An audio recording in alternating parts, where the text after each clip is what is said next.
नमस्कार. सखी सह्याद्रीच्या आजच्या भागात मी चैताली कानिटकर आपल्या सगळ्यांचं सहर्ष स्वागत करते.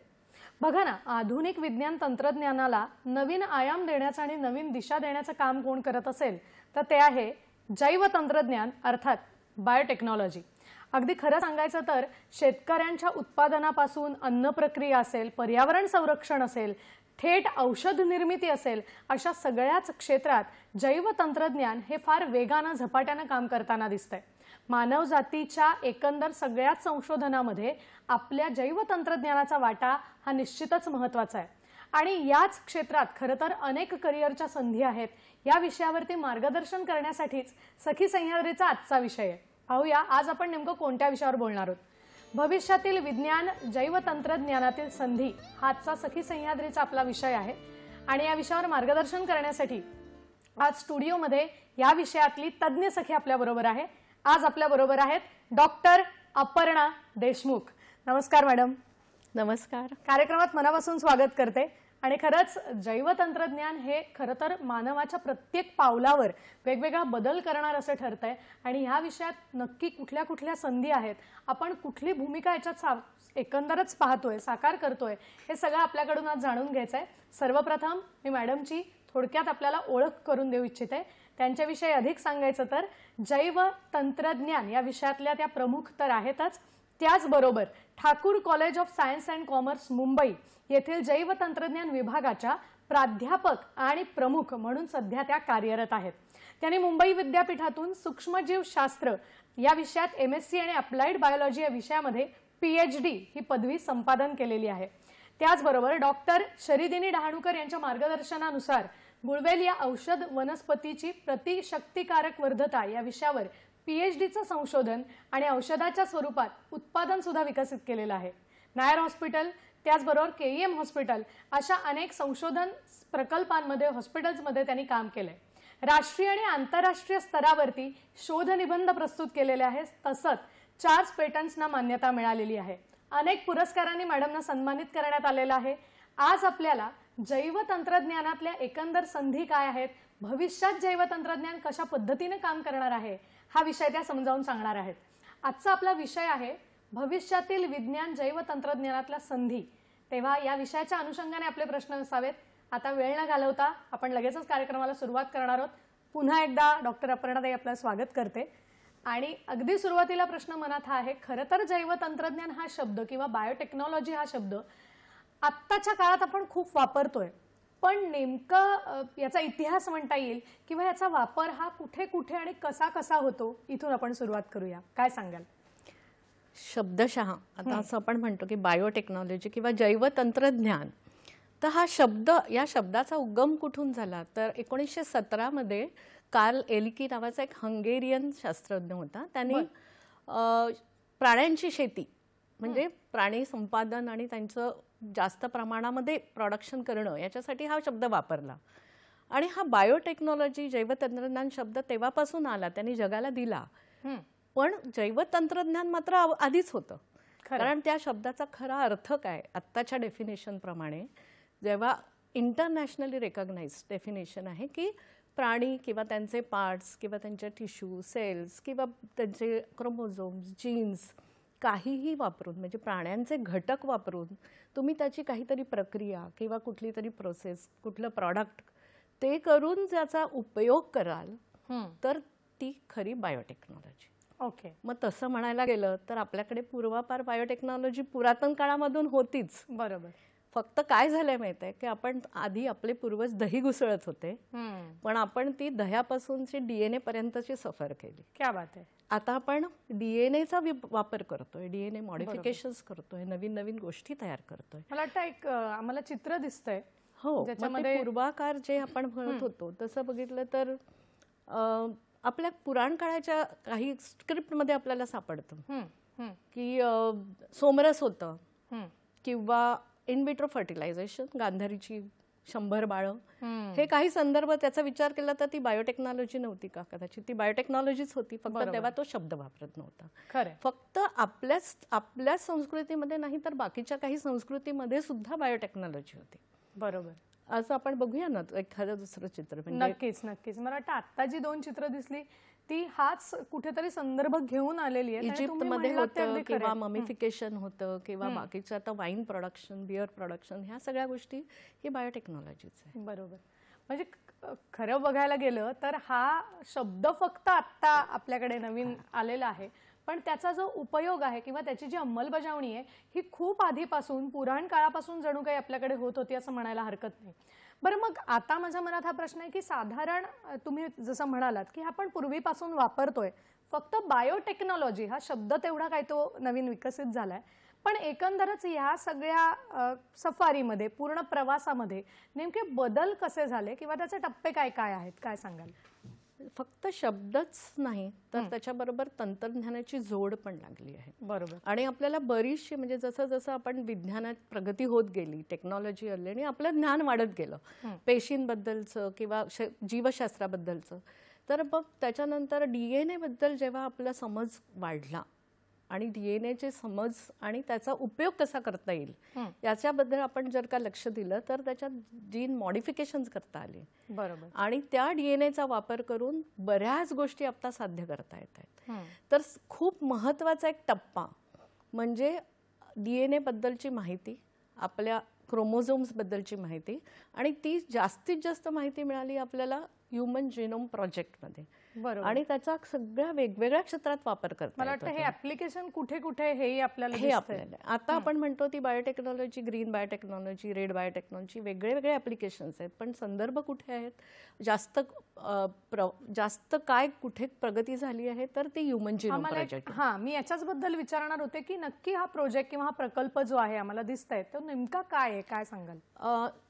बऱ्याच देशांमधले सायंटिस्ट एकत्र आले, शास्त्रज्ञ, आणि त्यांनी ह्युमन जीनोम प्रोजेक्ट म्हणजे आपल्या DNAचा कोड पूर्णपणे समजून घेण्यासाठी ह्युमन जीनोम कॉन्सोर्टियम असं एक स्थापन केलं. आणि तो प्रोजेक्ट 2020 मध्ये पूर्ण झाला आणि आता आपल्याला आपला DNA कोड हे पूर्णपणे माहिती आहे सगळ्यांना आणि तो अवेलेबल आहे ओपनली. आणि त्याच्यामुळे आपल्याला काय होतं की आपल्याला आपले नॉर्मल काय किंवा कुठल्या आजारामध्ये कुठल्या DNA मध्ये काय फरक पडू शकतो हे सगळं माहिती आहे. बरोबर. त्यामुळे आपल्याला बऱ्याच विषयामध्ये त्याचा उपयोग करून घेता येतो. म्हणजे जसं मॉलिक्युलर डायग्नोस्टिक, म्हणजे आपण पत्रिका बघून आधी ठरवायचो ना की अरे काय होणार आहे, आता आपण DNA कोड बघून ठरवू शकतो की अरे याच्यामध्ये काही असा डिफेक्टिव्ह जीन आहे का की पुढे जाऊन त्याला कॅन्सर होऊ शकतो किंवा ब्रेस्ट कॅन्सरचे काही म्युटेशन्स त्याच्यात आहेत का, किंवा पर्टिक्युलर एका कुठल्या तरी आजाराचे काही त्याच्यामध्ये उद्भव होण्याची शक्यता आहे का. मग हे झालं फक्त मेडिकलच्या बाबतीत, पण ह्या DNAचा वापर करून आपण बऱ्याच वेगवेगळ्या क्षेत्रामध्ये प्रगती केली आहे. म्हणजे आता जसं पर्यावरणशास्त्रामध्ये ऑइल स्पिल्स म्हणतो किंवा समुद्रामध्ये जेव्हा तेल पसरलं जातं तर ते कसं काढायचं, तर मायक्रो ऑर्गॅनिझम्सचा DNA मॉडिफाय करून त्यांना वापर करून तिथे त्यांना तर जेवण किंवा त्यांचं खाणं म्हणून तुम्ही जर ऑइल स्पिल्सवर टाकलं तर त्याचं आपल्याला that is one of the main technology. बरोबर. आणि असं बरेच क्षेत्रात आहे. म्हणजे प्लांट्समध्ये जेनेटिक मॉडिफिकेशन्स आहेत किंवा चांगली उत्पादनं आहेत, औषधांचं आहे, मॉलिक्युलर डायग्नोस्टिक्स आहेत. बापरे, अनेक अनेक क्षेत्रांमध्ये. आणि आता तुम्ही जे उदाहरण दिलं म्हणजे विघटन करायचं आहे पण ते या पद्धतीने केलं, बायोटेक्नॉलॉजीचा वापर करून केलं तर ते खरंच अधिक सोपं होईल आणि सुटसुटीत होईल असं म्हणायला हरकत नाही. बरोबर. खरं तर हा विषय आहे जैवतंत्रज्ञान, हा थोडासा आपण म्हणतो की थोडासा गहन विषय आहे, पण या विषयात सुद्धा करिअरसाठीच्या अनेक संधी आहेत आणि ज्या महिलांना सुद्धा उपलब्ध आहेत. तर आपण स्वतः या क्षेत्रात अनेक वर्ष आहात, तर साधारण कुठली कुठली क्षेत्र आहे की जिथे महिलांना सुद्धा असे करिअरच्या काही चांगल्या संधी या क्षेत्राशी निगडीत उपलब्ध होऊ शकतात, काय सांगाल? महिला आणि बायोटेक्नॉलॉजी हा दोघांचा विषय केला तर संबंध केला तर मला पहिली गोष्ट लक्षात येते की स्त्रिया या मुळातच बायोटेक्नॉलॉजिस्ट असतात. बर. कारण की आपण घरात दही निर्माण करतो, ताक वगैरे बनवतो, ताक घुसळतो, त्याचं लोणी काढतो, ह्या सगळ्या गोष्टी हा बायोटेक्नॉलॉजीचाच आविष्कार आहे. तर मग जर स्त्री घरात फॉर्म्युलेशन्स बनवू शकते, ताक बनवू शकते, तर ती DNAचा वापर करून बाकीच्या गोष्टी पण करू शकते. बरोबर. मला वाटतं हे चित्रही आम्हाला दिसतं आणि खूप हे तुम्ही म्हणलात तसं अगदी कनेक्टेड आहे, कनेक्टेड आहे, शक्य आहे हे करणं. हे शक्य आहे.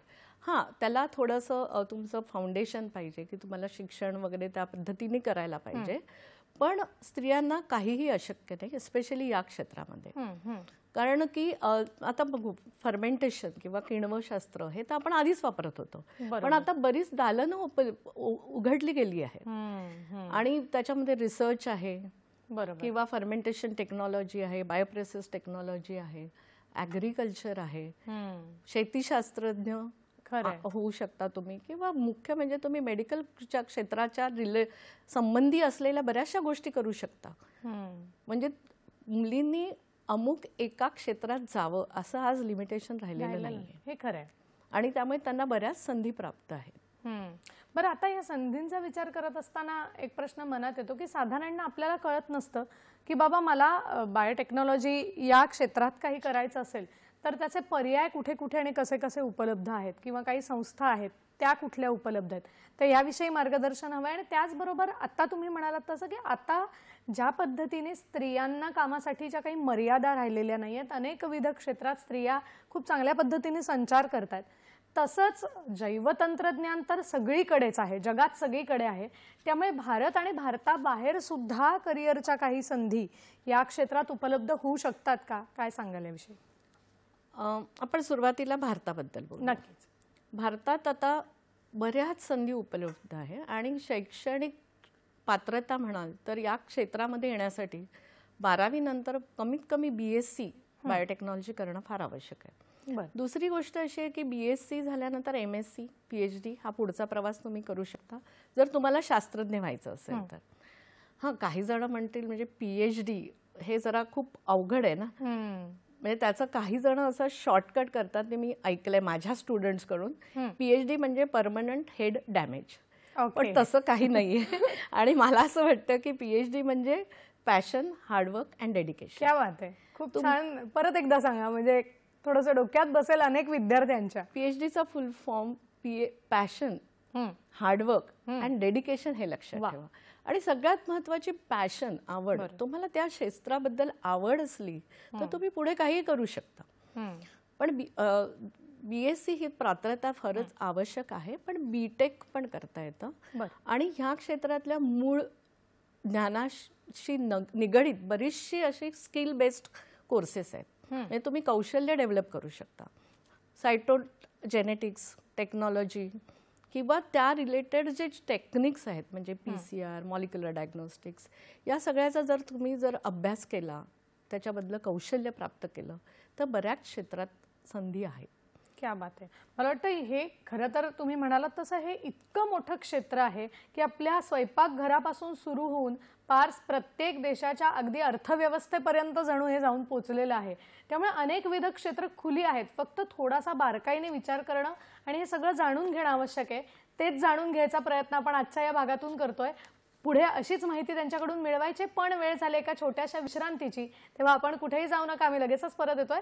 पाहत रहा सखी सह्याद्री.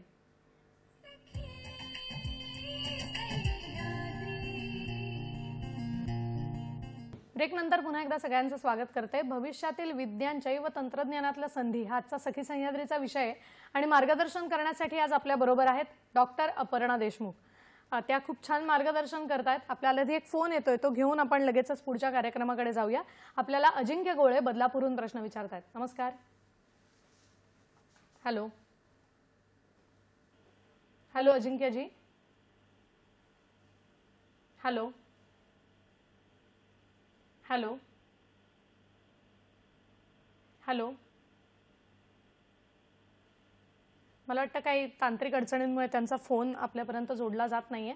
हरकत नाही, आपण पुढच्या प्रश्नाकडे येऊया. पण पुढच्या प्रश्नाकडे येण्याआधी काही करिअरचे पर्याय खूप वेगळे आहेत, तर त्याही संदर्भात आपल्याशी चर्चा करायची होती. तर काय सांगाल अशा पर्यायांविषयी? म्हणजे आता आपण म्हणतो की या पर्टिक्युलर क्षेत्रामध्ये शास्त्रज्ञ म्हणूनच एक, पण तसं नाही आहे. तुम्ही बाकी वेगवेगळे पण ऑप्शन्स तुमच्यासाठी आहेत. म्हणजे स्त्रियांसाठी, विशेषतः स्त्रियांच्या संदर्भात बोलायला गेलं तर मॉलिक्युलर डायग्नोस्टिक म्हटलं किंवा टेस्टिंग म्हटलं, इन विट्रो फर्टिलायझेशनच्या लॅबोरेटरीज आहेत, फॉरेन्सिक टेक्नॉलॉजी आहे, DNA फिंगरप्रिंटिंग आहे. म्हणजे हे शब्द कदाचित टेक्निकल जार्गन्स वाटतील, पण एकदा त्याच्यात गेलं की मग तुम्ही त्याच्यात पुढे पुढे बरंच काही करू शकता. खरं. एवढंच काय तर फूड टेक्नॉलॉजी हे खूप मोठं दालन आहे आणि स्त्रियांना तर त्याच्यात खूप मोठा वाव आहे. न्यूट्रास्युटिकल्स आलेत. स्त्रियांचा आवडता विषय म्हणजे कॉस्मेटिक्स. कॉस्मॅटॉलॉजीमध्ये कॉस्मॅटॉलॉजीमध्ये बायोटेक्नॉलॉजीचं तर खूप योगदान आहे आणि हा तर विषय फारच सगळ्यांचा आवडता आहे असं म्हणायला हरकत नाही.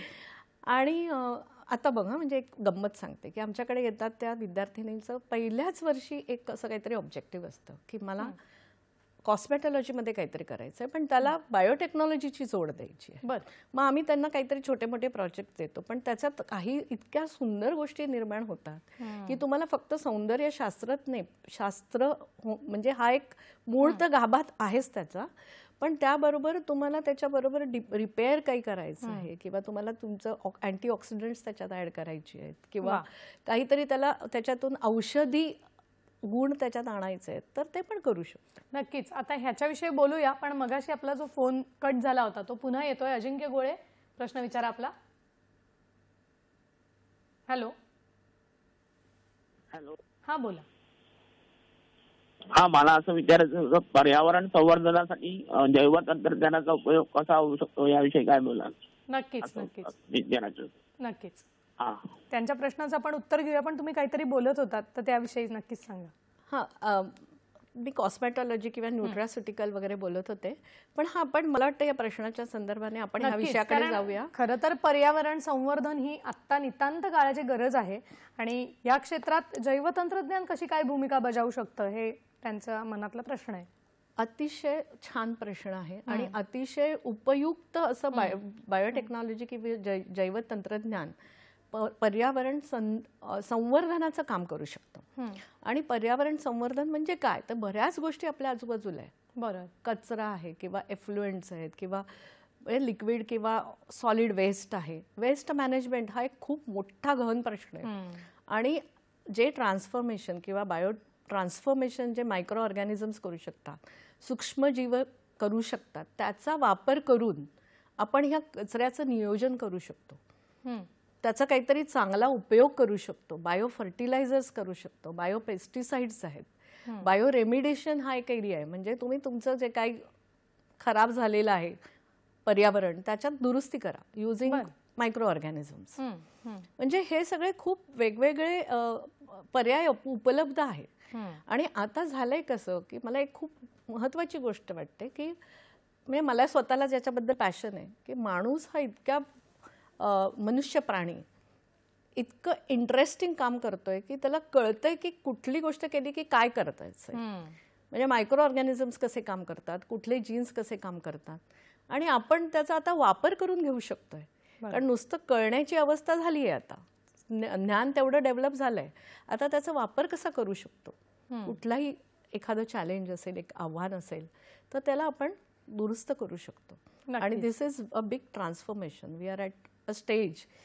आणि विशेषतः भारताबाबतीत बोलायला लागलं तर याचा आपण उपयोग मस्त करून घेऊ शकतो. नक्कीच. आणि आता तुम्ही जे बोलत होता त्याच्यावरून म्हटलं की आपण वैयक्तिक स्तरावर सुद्धा हा प्रयोग करतच असतो की बायो एन्झाईम तयार करणं किंवा घरच्या घरी ओल्या कचऱ्यापासून ज्यावेळेला आपण खत बनवतो तेव्हा सुद्धा हे जैव तंत्रज्ञानच आहे की त्यावेळेला सामूहिक कृतीच असते असं नाही, वैयक्तिक स्तरावर सुद्धा आपण हे करू शकतो. आणि आता तुम्ही उल्लेख केलात आपल्या देशाचा.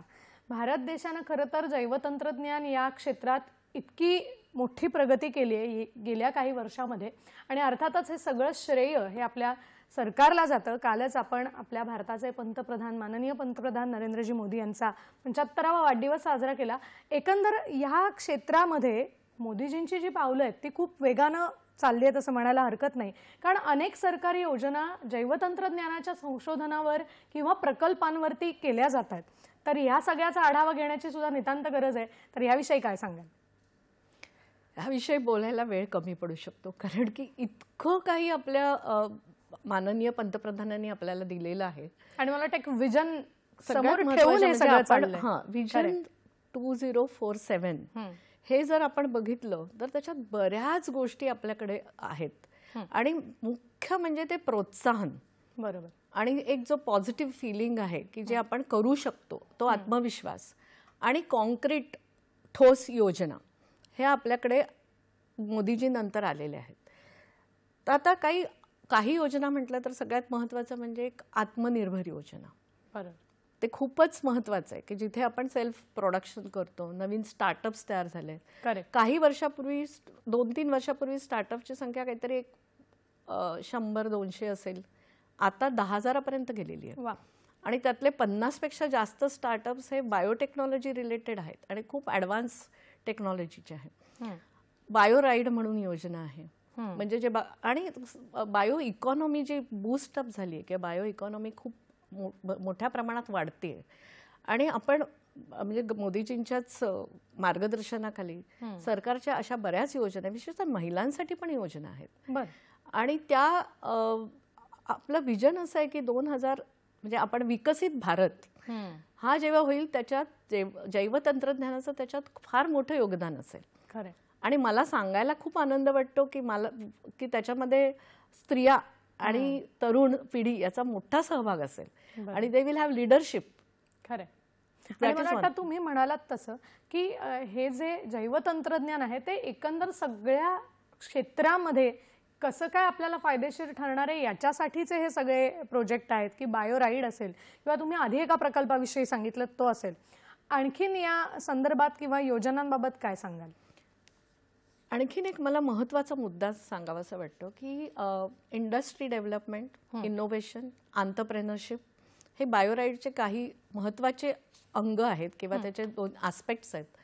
पण त्याबरोबर जोड त्याला शिक्षण, अगदी अनुरूप असं शिक्षण जे लागतं ते पण देण्यासाठी पण भर आहे, म्हणजे न्यू एज्युकेशन पॉलिसी. बरोबर. आता त्याच्या अंतर्भूत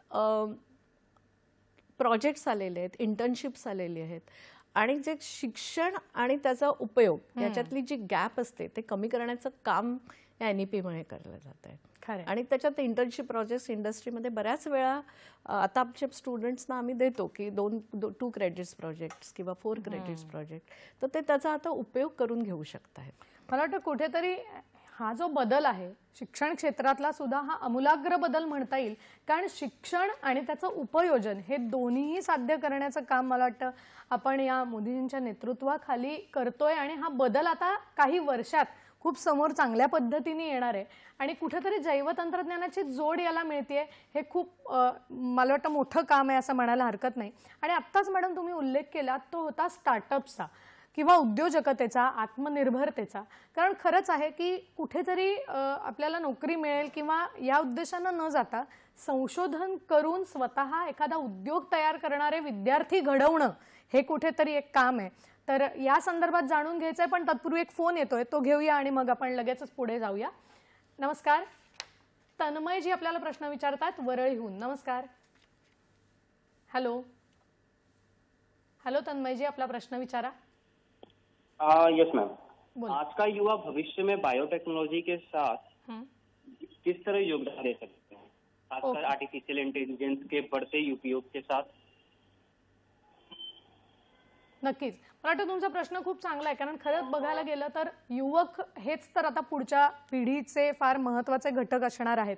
आपण म्हणतो की ही राष्ट्राची संपत्ती असं म्हणायला हरकत नाही आणि हे कुठेतरी जर बायोटेक्नॉलॉजी, जैवतंत्रज्ञानाशी जोडले गेले तर ते आमूलाग्र बदल करू शकतील. आता माझा जो प्रश्न होता आणि यांचा जो प्रश्न आहे तो मला वाटतं आपण क्लब करायला हरकत नाही की जे नवीन स्टार्टअप आहेत किंवा उद्योजकता आहेत याच्यात जर युवकांना संधी मिळाल्या तर कदाचित ते ऑटोमॅटिकली जोडले जातील जैवतंत्रज्ञानाशी आणि पुढे येणाऱ्या सगळ्याच एकंदर संधीमध्ये ते चांगल्या पद्धतीने उपयोग करू शकतील. तर ते कुठे कुठे कसा कसा उपयोग करू शकतील काय वाटतं आपल्याला? बरेच मुद्दे आहेत, पण त्यातले मी काही नेमके सांगायचा प्रयत्न करते. रिसेंटली आर्टिफिशियल इंटेलिजन्स किंवा इन्फॉर्मॅटिक्समध्ये खूप डेव्हलपमेंट झालेली आहे. तर एक असा एरिया आहे की बायो इन्फॉर्मॅटिक्स, तिथे काम करू शकतात किंवा कौशल्य स्किल बेस्ड कोर्सेस करू शकतात. स्टार्टअप आहेत तर स्टार्टअप हे बऱ्याच वेगवेगळ्या एरियामध्ये असू शकतात. तंत्रज्ञान म्हणजे जर का इन्फॉर्मेशन टेक्नॉलॉजीची जोड लागली तर कम्प्युटेशनल बायोलॉजी हा एक एरिया आहे, बायो इन्फॉर्मॅटिक्स आहे किंवा डेटा सायन्स आहे. ते आपण बायोटेक्नॉलॉजीशी जोडून त्याचे पण बरेच प्रकल्प निर्माण करू शकतो. तर युवा जसा जोडला जाईल बायोटेक्नॉलॉजीशी आणि त्याचा बेसिक फाउंडेशन होईल तर त्याला बऱ्याचशा संधी इकडे मिळू शकतात.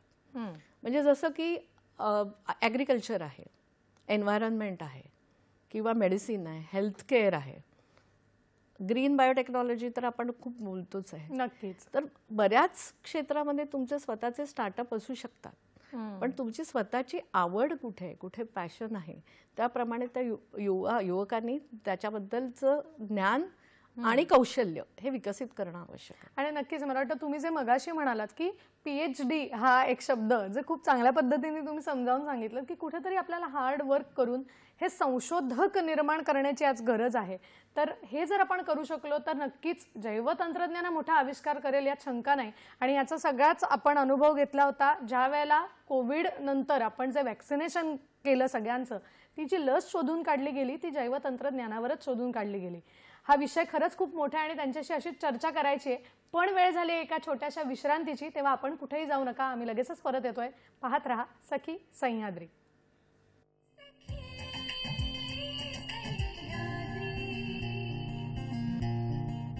ब्रेक नंतर पुन्हा एकदा सगळ्यांचं स्वागत करते. भविष्यातील विज्ञान जैवतंत्रज्ञानातलं संधी हाचा सखी सह्याद्रीचा विषय आहे आणि मार्गदर्शन करण्यासाठी आज आपल्या बरोबर आहेत डॉक्टर अपर्णा देशमुख. जैवतंत्रज्ञानातली एकंदर जी प्रगती आहे किंवा करिअरच्या संधी आहेत याविषयी आपण बोलत होतो.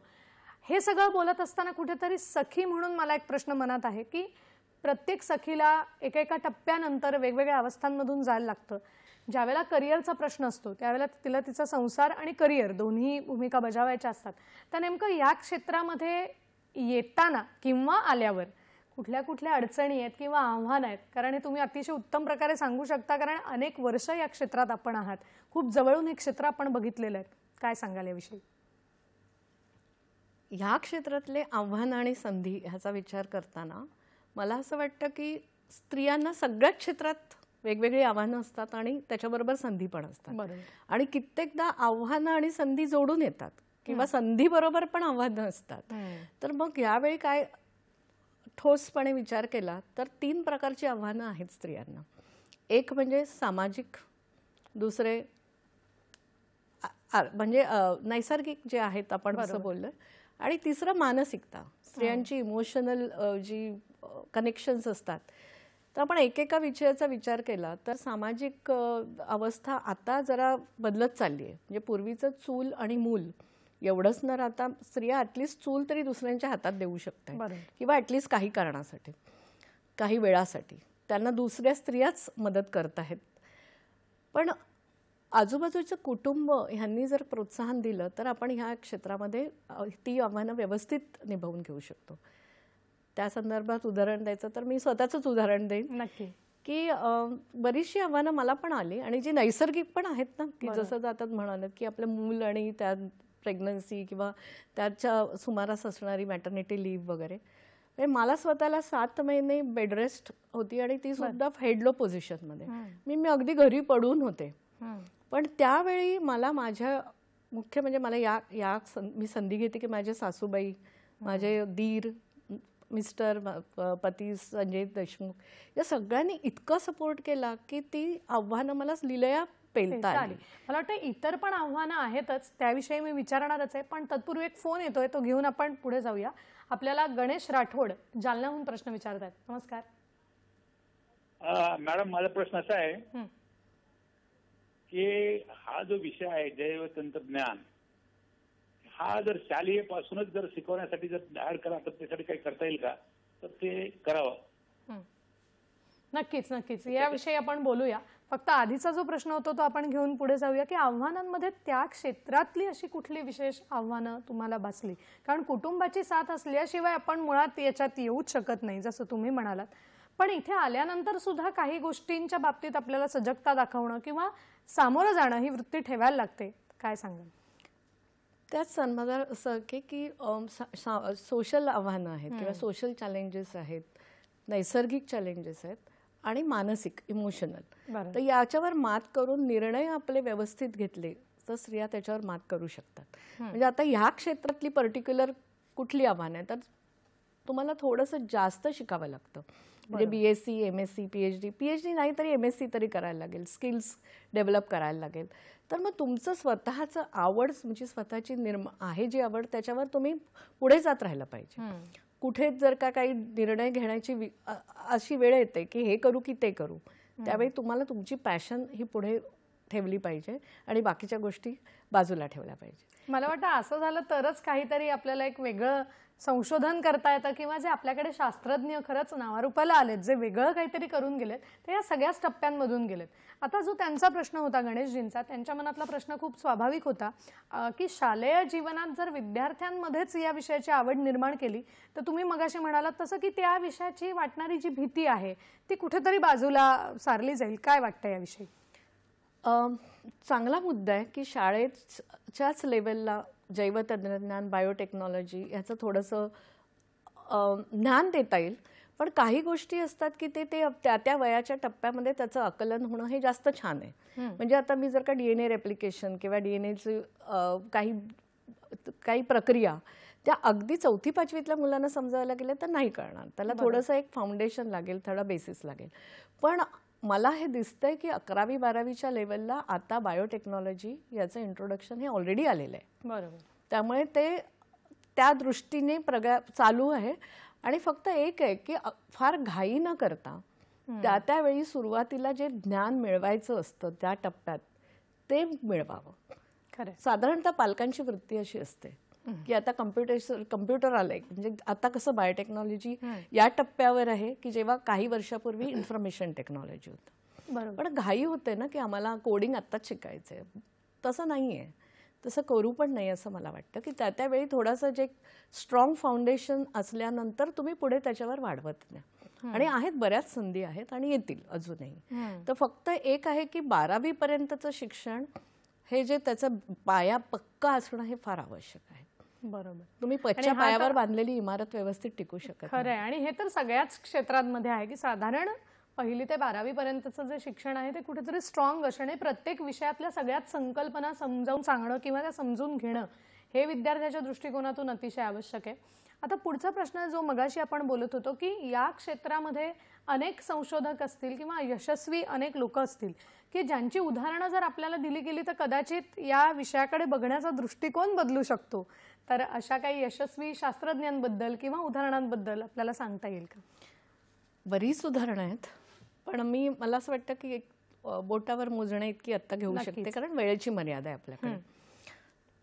मला सगळ्यात पहिल्यांदा माझं स्वतःचं इन्स्पिरेशन म्हणजे माझ्या गाईड डॉक्टर शरदिंड ढाणूकर यांचं नाव इथे या संदर्भात घ्यावंसं वाटतं की त्यांनी आम्हाला खूप दिलं. आणि ते बायोटेक्नॉलॉजी हा विषय जरी एक स्पेसिफिक विषय असेल तरी पण त्यांनी स्वतःचं फार्माकॉलॉजी म्हणून स्थान निर्माण केलं होतं. Ayurveda research centre modern technology लावून त्यांनी स्थापन केलं KEM आणि नायर हॉस्पिटलला.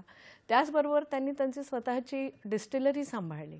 मग हे एक माझ्यासाठी रोल मॉडेल आहेत. पण तशीच बरीच बायोटेक्नॉलॉजी या विषयामध्ये बरीच मॉडेल्स आहेत. नक्कीच. आणि तो आपण संशोधनाविषयी बोलूया, पण एक फोन घेऊया तत्पूर्वी आणि पुढे जाऊया. आपल्याला मंगल आपटे पुण्याहून प्रश्न विचारतात. नमस्कार. नमस्कार. मला असं विचारायचं की खेडेगावात किंवा बाहेरच्या आजूबाजूच्या देशात असेल तर ह्या आपण त्यावर काय मार्गदर्शन करू शकाल? पण ही माहिती लोकांना नसते की त्यात ज्या शिकलेल्या नाहीये बायका त्यांना करायचंय काही करिअर. नक्कीच. हा प्रश्न आपण घेऊया. तत्पूर्वी आपण जे बोलत होतो की आपण PhD केलं, आपण नाव घेतलं आपल्या मॅडमचं, काय वाटतं म्हणजे काय वेगळा तो प्रकल्प होता आणि त्यांनी काय काय दिलं, काय सांगाल? त्यांनी आयुर्वेद रिसर्च सेंटर स्थापन केलं KEM हॉस्पिटलमध्ये आणि नायर हॉस्पिटलमध्ये. आणि आयुर्वेद हा आपल्याकडे ऑलरेडी आहे, पण त्याला मॉडर्न तंत्रज्ञानाची किंवा मॉडर्न टेक्नॉलॉजी रिसर्च मेथडॉलॉजी वापरून कसं सिद्ध करता येईल हे त्यांच्याकडूनच म्हणजे आमच्यापर्यंत आलं आणि बाकी सगळ्यांपर्यंत. त्यांच्याबरोबर मोठा ग्रुप होता मला आणि आय वॉज व्हेरी फॉर्च्युनेट की मी त्यांच्याबरोबर काम केलं. डॉक्टर उर्मिला थत्ते, रेगे मॅडम, डॉक्टर रवी बापट. पण मुख्य त्यांचं काम आणि जो माझा PhDचा विषय गुळवेल ही रोगप्रतिकारशक्ती वाढवणारी आहे. पण त्याचा उपयोग कसा कुठल्या कुठल्या वेगवेगळ्या आजारात होऊ शकतो याच्यावर जवळजवळ 20 वर्ष आमच्या संस्थेने काम केलं. आणि त्याचं एक प्रॉडक्ट म्हणजे एका कंपनीच्या बरोबर आम्ही डेव्हलप केलं. ओके. आणि ते ऑब्व्हियसली ते बाहेर पण आलं आणि सगळ्या म्हणजे मार्केट आत्ता बघितलं तर कोविडच्या संदर्भात तुमच्या लक्षात असेल की गुळवेलीचा वापर केला गेला, पण हे मॅडमनी किती उशीर आधीच बघितलं होतं आणि त्याचं सिद्ध पण केलं ना.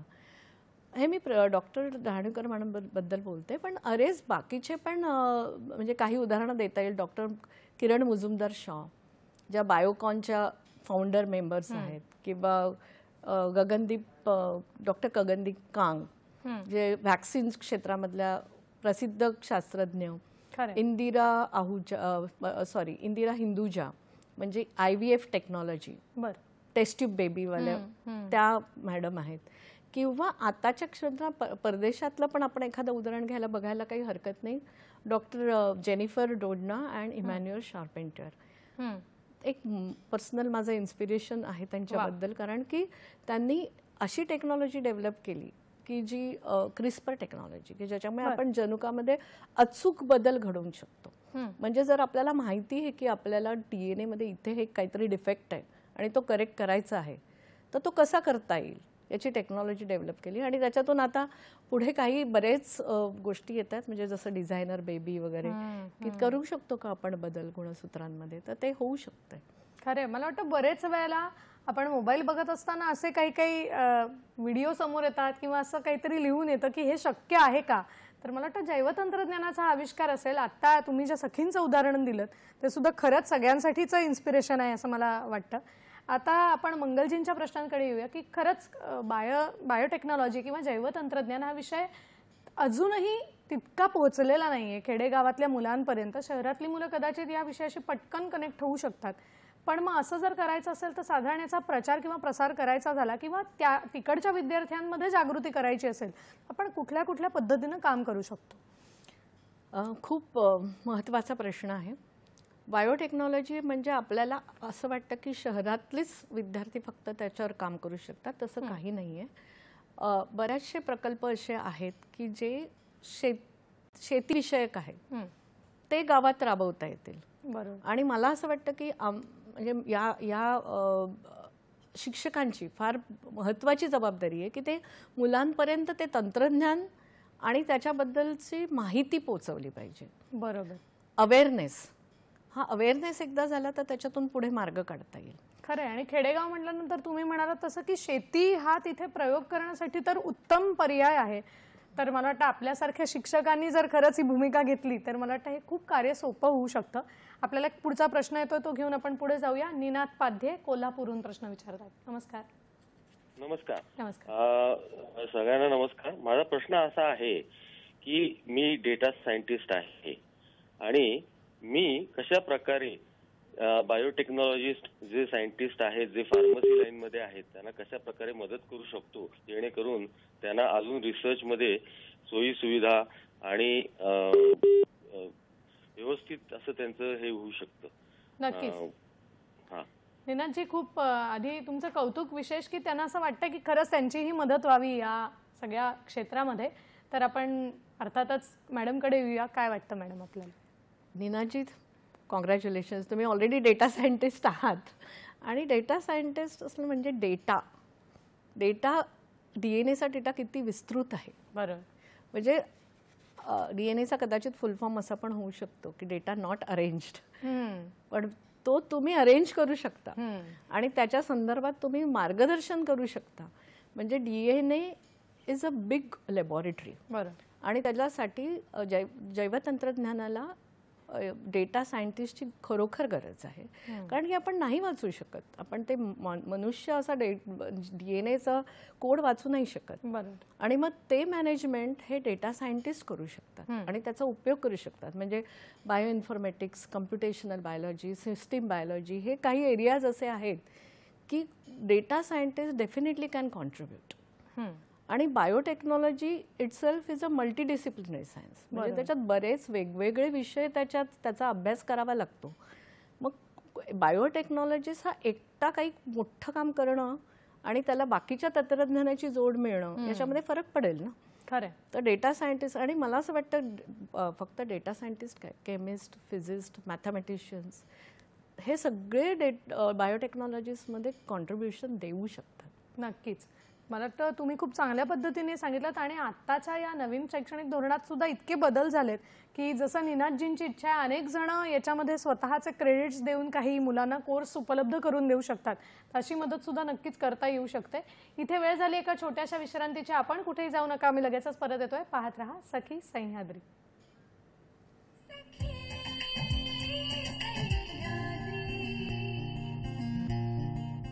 ब्रेक नंतर पुन्हा एकदा सगळ्यांचं स्वागत करते. आज आपल्याला मार्गदर्शन करतायत डॉक्टर अपर्णा देशमुख आणि आजचा आपला विषय आहे भविष्यातील विज्ञान जैव तंत्रज्ञानातल्या विशेष संधी.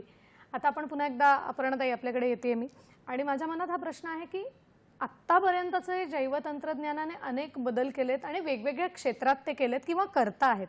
साधारण येणाऱ्या पुढच्या 10 वर्षात म्हणजे 2047चं आपलं लक्ष्य आहेच, पण येणाऱ्या पुढच्या 10 वर्षामध्ये साधारण अजून कुठले कुठले बदल आपल्याला या तंत्रज्ञानामुळे शक्य होणार आहेत किंवा बघायला मिळणार आहेत? मला असं वाटतं पुढच्या 10 वर्षांचा आपण विचार केला तर कोविड वॉज वन म्हणजे खूप महत्त्वाचा एक टप्पा होता की त्याच्यामध्ये आपल्याला आत्मविश्वास निर्माण झाला की वॅक्सिन्स तयार झाली आपल्याकडे आणि मला असं वाटतं की तीच आता एवढी मोठी होणार आहेत. मेडिकल आहेच पण बाकीच्या क्षेत्रामध्ये पण जैवतंत्रज्ञानाचा वापर करून नवीन नवीन स्टार्टअप्स येणार आहेत आणि येत आहेत. आणि त्याच्यातले काही अगदी जर का मोजकं जर म्हटलं तर कृषी आणि सुरक्षा याच्यावर येऊ शकतात. आरोग्य म्हणजे हेल्थकेअर सेक्टरमध्ये भरपूर आहे. पर्यावरण आपण बोललोच आहोत.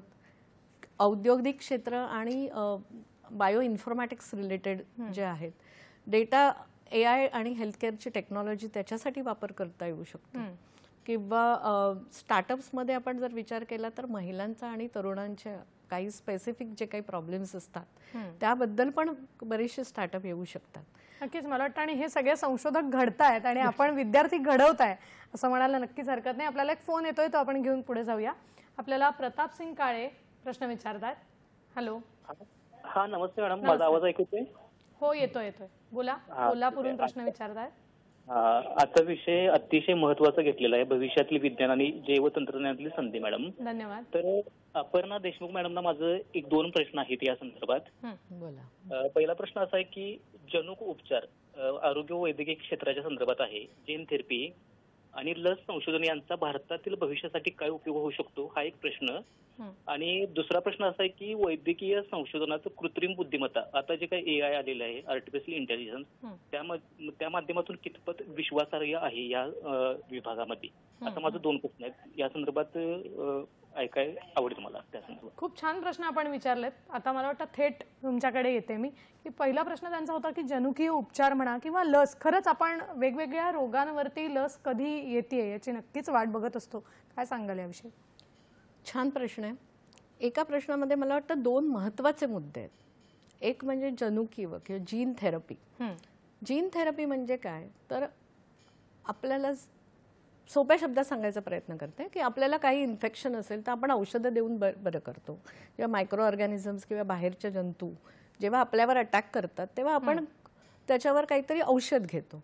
पण जर आपलीच गुणसूत्रांमध्ये डिफेक्ट असेल किंवा जीन्सच आपल्याला हेरिडिटरी मिळाले किंवा आपल्या पूर्वजांकडून मिळाले त्याच्यातच काही जर का डिफेक्ट असेल आणि त्याच्यामुळे कुठला आजार उद्भवला असेल तर मग काय करणार? बरोबर. मग त्याच्यासाठी जी करेक्शन्स केली जातात किंवा करू शकतो त्याला जीन थेरपी म्हणतात. तर मग ते काय कसं करायचं जर एखादा जीन चुकीचं आहे आणि त्याच्यामुळे नवीन प्रॉडक्ट जे तयार होतंय ते त्यामुळे काहीतरी आजार होतोय तर जीन सायलेन्सिंग हा एक प्रकार आहे. अच्छा. किंवा एखादा डिफेक्टिव्ह आहे तर तुम्ही करेक्ट जीन त्याच्यात टाका. म्हणजे हे सगळं ऐकायला खूप कॉम्प्लिकेटेड वाटतं पण याच्यावर ट्रायल्स झालेले आहेत आणि आता त्याच्यावर बऱ्याचशा गोष्टी या संदर्भात मला एक सांगायला आवडेल की जीन थेरपीची ट्रायल काही वर्ष बंद होती कारण की त्याच्यामध्ये काही निगेटिव्ह इफेक्ट्स आले होते. पण आता सगळीकडेच ट्रायल चालू आहेत आणि फक्तच ट्रायल नाही तर ते तंत्रज्ञान आता भारतात सुद्धा उपलब्ध केलं जात आहे. एक पर्टिक्युलर एरिया म्हणजे आता उदाहरण द्यायचं झालं तर कॅन्सर पेशंट्स आणि कॅन्सर हा जर का काही जेनेटिक डिफेक्टमुळे असेल तर ते जीन थेरपी देऊन ते कसे करेक्ट करता येईल त्याचं तंत्रज्ञान उपलब्ध झालं आहे आणि ॲक्च्युली थेरपी पण उपलब्ध आहे. म्हणजे आता त्याच्यावर मात करता येते. अजून इकॉनॉमिकली म्हणजे आपल्या आर्थिकदृष्ट्या ते तेवढं परवडणारं नाही आहे भारतात, पण ते येईल. म्हणजे पुढच्या काही वर्षामध्ये आपण जे बघतोय ते म्हणाले तसं की भविष्यात हे नक्कीच येईल. आता त्यांचा अगदी शेवटचा जो प्रश्न आहे तो आपण घेऊया. की त्यांचा प्रश्न होता की कृत्रिम बुद्धिमत्ता जैवतंत्रज्ञानामध्ये आता सध्या येते, तर ती कितपत विश्वासार्ह असेल किंवा त्याची पडताळणी साधारण कशी करायला हवी? ह्याचे बरेच वेगवेगळे आयाम आहेत, पण मला असं वाटतं की मी एक पहिल्या प्रश्नाचं उत्तर पटकन संपवते, कारण की त्यांनी दुसरं विचारलं होतं की व्हॅक्सिन्स, लस. तर जे आजार आपल्या अजूनही हातात नाही आहेत किंवा जे कंट्रोलच्या बाहेर आहेत त्याच्यावर लस तयार करण्याचं काम चालू आहे आणि होईल. म्हणजे आता चालू आहे आणि भविष्यामध्ये लगेच येण्यासारखं पण आहे. म्हणजे कॅन्सरवर व्हॅक्सिन्स वगैरे येत आहेत. तर हे सगळं म्हणजे खूप बोलण्यासारखं आहे, पण मी तिथे थांबवते की हे होऊ शकतं आणि होणार आहे. दुसरं होतं की आर्टिफिशियल इंटेलिजन्स. तर आर्टिफिशियल इंटेलिजन्सचा जेवढा बाऊ केला जातो तेवढा मला ते निगेटिव्ह वाटत नाही. त्याच्यामध्ये बरेचसे त्याचे आपल्याला उपयोग पण आहेत. म्हणजे आर्टिफिशियल इंटेलिजन्स आपण हा डेव्हलप केलाय आपणच, आणि आपण आपला इंटेलिजन्स जर का बरोबर वापरला तर त्या एआयचा आपण व्यवस्थित उपयोग करू शकतो. शिक्षक हेच उत्तर अगदी करेक्ट आपण दिलंय. शिक्षकाचं हेच वैशिष्ट्य आहे की खरंच आपण आपली बुद्धिमत्ता जर वापरली एआय मध्ये तर त्याचा कुठेतरी डेफिनेटली फायदा होईल. बरं, आता अगदी शेवटच्या प्रश्नाकडे येते मी की साधारणपणे एखाद्या विद्यार्थ्याला या पूर्ण क्षेत्रात काम करायचं तर त्याच्याकडे कुठले गुण आवश्यक आहेत याच्याविषयी काय थोडक्यात सांगाल? विद्यार्थ्यांना सगळ्यात महत्त्वाचा गुण म्हणजे या क्षेत्राची आवड. कारण गुण हे आपण कौशल्य हे बाहेरून घेता येतं, पण काही गोष्टी जे असतात त्या आतूनच याव्या लागतात. तर तुम्ही पहिली गोष्ट म्हणजे विद्यार्थ्यांना माझा एक संदेश असेल की तुम्हाला काय आवडतं ते आधी तुम्ही त्याचा स्वतः अभ्यास करा किंवा तुम्ही समजून घ्या, आतला आवाज ऐका आणि त्याप्रमाणे तुम्ही पावलं टाका. कारण की योग्य दिशेने जाणं महत्त्वाचं आहे. तुम्हाला जर का बायोटेक्नॉलॉजीमध्ये जायचं आहे तर छोटी छोटी पावलं तुम्ही त्या दिशेने जा. BSc MSc किंवा कौशल्य, त्याचे स्किल्स, बऱ्याच कोर्सेस आहेत ते आपण घ्या. आणि अर्थात तुम्हाला वाटत असेल तर तुम्ही कुठल्या तरी अनुभवी शास्त्रज्ञाचं म्हणा किंवा शिक्षकांचं मार्गदर्शन घेऊ शकता. स्वतःला माहीत नसलं तर तुम्ही कनेक्ट करा आणि खूप चांगली माणसं असतात ती तुम्हाला मदत करू शकतात. दुसरी गोष्ट म्हणजे तुम्ही त्या दृष्टीने तुमचं क्वालिफिकेशन वाढवण्याचा प्रयत्न करा. विशेषतः स्त्रियांसाठी मला एक मेसेज द्यावासा वाटेल नक्की की विद्यार्थ्यांमध्ये सगळेच आहेत आणि आपला कार्यक्रमाचा स्त्री सखी असा आहे. तर आपण काही वाक्य बघतो की मुलगी शिकली, प्रगती झाली. तर मी बायोटेक्नॉलॉजीच्या संदर्भात असं म्हणेन की महिलांना किंवा स्त्रियांना DNA वाचता आला तर त्या इतिहास घडवू शकतात. क्या बात आहे. आणि पुढचं भवितव्य हे आता मुख्य म्हणजे युवा पिढी आणि महिलांच्या हातात आहे. अर्थातच, नक्कीच. आणि अगदी शेवटचा जाता जाता की बायोटेक्नॉलॉजी जैव तंत्रज्ञानाने काय काय साध्य केलंय असं आपल्याला वाटतं एक शिक्षक म्हणून किंवा या क्षेत्रातली अनुभवी तज्ज्ञ म्हणून? काय सांग? शिक्षक म्हणून जर प्रश्न विचारला तर माझं लेक्चर 50 मिनिटाचं असतं आणि तेवढा वेळ नाहीये, म्हणून मी शॉर्टमध्ये सांगते की भरपूर काही केलेलं आहे आपण. क्लोनिंग टेक्नॉलॉजी डेव्हलप केली आहे. क्लोनिंग म्हणजे काय, एक पूर्ण ऑर्गॅनिझम किंवा एक जीव तसाच्या तसा निर्माण करणं. म्हणजे एक शीप, डॉली, त्याच्यानंतर ह्युमन जिनोम प्रोजेक्टबद्दल बोललो आपण. कितीतरी वॅक्सिन्स तयार केलेत बायोटेक्नॉलॉजीने. आणि नुसतंच असं नाही तर हेल्थकेअर क्षेत्रामध्ये gene therapy, stem cell technology, stem cell biology, regenerative therapy, अशा या बऱ्याचशा म्हणजे हेल्थकेअर सेक्टरमध्ये बरंचसं आहे मला वाटतं. आणि हे सगळं जर आपण याचा अभ्यास करायला गेलो तर हा विषय किती खोल आहे हे आपल्याला जाणवेल. मुळात हा विषय काय होता किंवा संधी काय होत्या हे आज आपण आजच्या भागातून जाणून घेतलं. आणि अपर्णाताई, आपण वेळात वेळ काढून इथे आलात आणि खूप छान मार्गदर्शन केलं. त्यामुळे कदाचित हा विषय किती विस्तारानं बघायला हवा हे आम्हाला कळलंय. आपण खूप सुंदर मार्गदर्शन केलं, त्याबद्दल संपूर्ण सखी सह्याद्रीच्या टीमच्या वतीने मी आपले मनापासून आभार मानते. आणि नक्कीच आपल्याही पुढच्या सगळ्या एकंदर वाटचालीसाठी आपल्याला शुभेच्छा देते. मलाही अगदी तुमचे मनापासून धन्यवाद, म्हणजे तुमचे आभार मानायचे. आणि ही संधी मला वाटतं की तरुणांपर्यंत जाण्यात आणि त्यांना जोडण्याची फार महत्त्वाची आहे. आणि या प्लॅटफॉर्मवरून मी माझ्या शिक्षकांचे, माझे गाईड आणि मला मार्गदर्शन करणाऱ्या ज्या काही व्यक्ती आहेत त्या सगळ्यांचे आभार मानते. नक्कीच. तुमचेही खास आभार. धन्यवाद. आपण भेटणार आहोत सखी सह्याद्रीच्या पुढच्या भागात एका नवीन विषयासह. आत्ता मात्र जैवतंत्रज्ञानाच्या या विषयाचा निरोप घेतेय. नमस्कार.